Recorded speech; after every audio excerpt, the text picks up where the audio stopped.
Much crazier in the world of rhetoric was AOC, who was giving a speech about global warming and decided to get misty-eyed, to start crying because she's convinced the world is about to end and she now feels that she can't be a mother.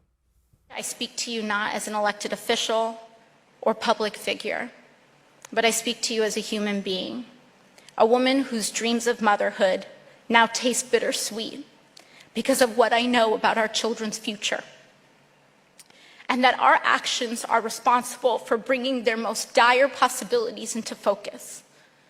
I speak to you as a daughter and descendant of colonized peoples who have already begun to suffer. What is she suffering? Last I checked, she's getting $300 haircuts and living in a posh apartment in Washington, D.C. and going on television all the time. What is she suffering? She said, I am suffering. I am a member of an indigenous peoples group and we are suffering. What are you suffering? What are other people suffering? There is no evidence that the world is going to end in 12 years. There's none. Not one little bit. That's not scientific.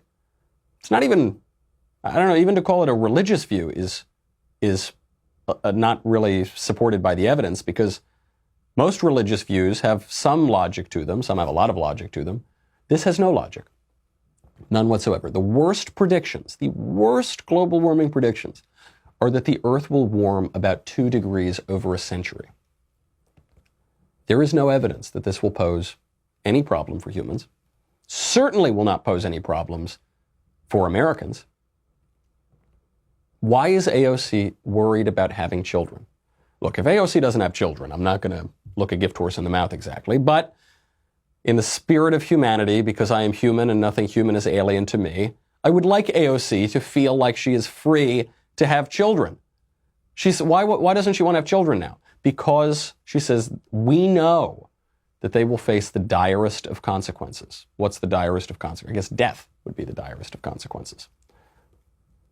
AOC thinks that because we drive automobiles, that in the next generation, all the children are going to die.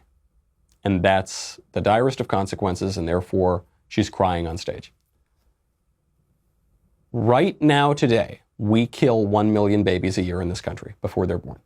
1 million babies every single year. We know that they face the direst of consequences. We know because it's happening right now. We don't know that in 10 years, all the children are going to die. Actually, we know that they're not going to, because there's no evidence of that whatsoever. Short of a comet, a meteor hitting the Earth, that's not going to happen. In 100 years, based on all of the available evidence, all the children aren't going to die. Right now, today, 1 million of them a year are dying. AOC doesn't shed a tear for that. AOC campaigns for it. This is either the product of a profound ignorance or insanity. And I'm actually going to give AOC the benefit of the doubt here. I'm going to give her the benefit of the doubt and say that it's ignorance.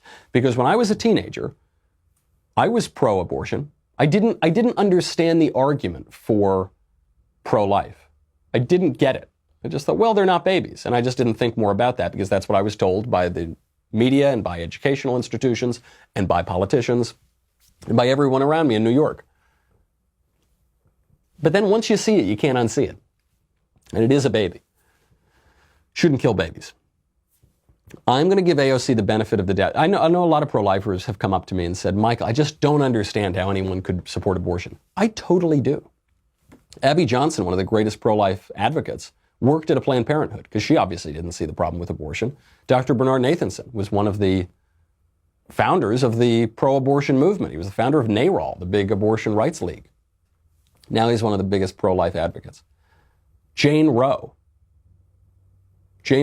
in Roe versus Wade is the reason why there's a so-called national right to abortion in America.